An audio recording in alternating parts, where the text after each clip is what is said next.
मैं धन्यवाद देना चाहती हूँ जादवपुर लोकसभा क्षेत्र के लोगों का, जिन्होंने मुझे भारी बहुमत से यहाँ पे जिता के भेजा और ये पैगाम दिया कि पश्चिम बंगाल में नफरत की रणनीति और धोखेबाजी की राजनीति नहीं चलेगी।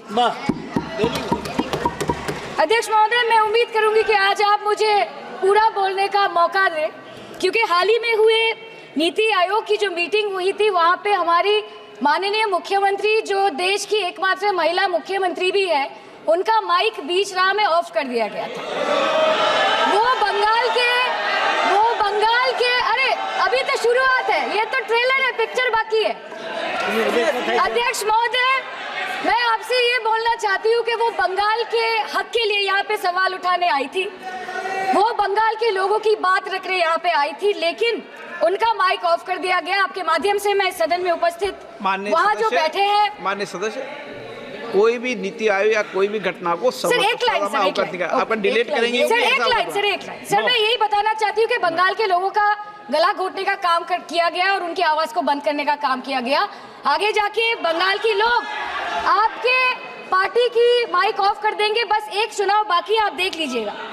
Sir, all India Trinamool Congress इस सदन और इस देश का 3rd लार्जेस्ट ऑपोजिशन पार्टी है और हम आपसे धन्यवाद हम आपको देते हैं कि आपने हमको रेलवे, स्वास्थ्य, शिक्षा और आज ये पशुपालन जैसे महत्वपूर्ण विषय पे चर्चा करने का मौका दिया।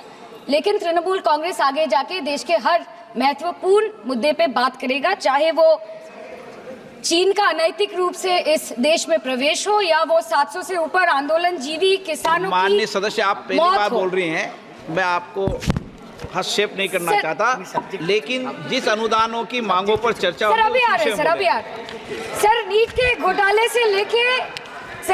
घोटाले से लेके जीएसटी के बोझ तक, एयरपोर्ट की छत टूट जाने से लेके रेल पटरी से छूट जाने तक, तृणमूल कांग्रेस के सदस्य, हर सांसद देश के हर गंभीर मुद्दे पर चर्चा करेंगे। बस यही आपको बोलना था। Respected sir, Mahamati Manush is the Magna Carta of the governance of West Bengal and our party, and I feel truly honored that today I have been given the opportunity to talk on a ministry which is intrinsic to the Mahamati Manush of the country. हमारे किसान अपनी मवेशी को, अपनी फसल को माँ की तरह पूछते हैं, जिस खेत में वो हल चलाते हैं उस जमीन को नमन करते हैं। But does this major sector get support from the government? Sir, Indian agriculture supplies around 58% of India's livelihood and is a principal source of income for half of the population, accounting for 17 to 18% of the country's GDP. 70% of India's rural poor depend on livestock and farm animals. But does this sector get what it deserves? इसका जवाब अगर आप देश के किसान से पूछेंगे तो वो आपको यही बात बोलेंगे कि चाय से शुरू हुई थी सरकार और गाय पे अटक गई और विकास की मौसी 10 साल में रास्ते में भटक गई। Sir, exorbitantly high cost of cattle and poultry feed under the mismanagement of this sector by the current government and wholesale fodder inflation hovering between 25% to 28.6% in the last 2 to 3 years, it is a 9-year high. Sir, किसान खुद क्या खाएंगे? अपने परिवार के लोगों का खिलाएंगे? अपनी गाय, भैंस, भेड़, बकरी को क्या खिलाएंगे? सर, ऐसे ही वारदात होते हैं जहां गरीबी से जूझता हुआ एक किसान उसको अपनी गाय, भेड़, बकरी को बेचने में मजबूर करते हैं और अंत में जाके वो अपनी खुद की जान ले लेते हैं। सर, पिछले 10 सालों में 1,12,000 किसानों ने इस देश में आत्महत्या की।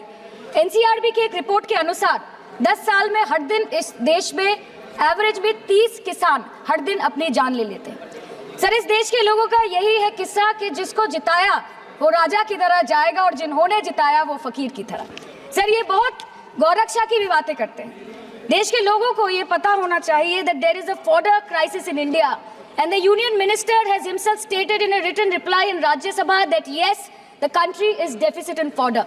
So it means that cows are dying without food in government-owned goshalas, especially the BJP-ruled state.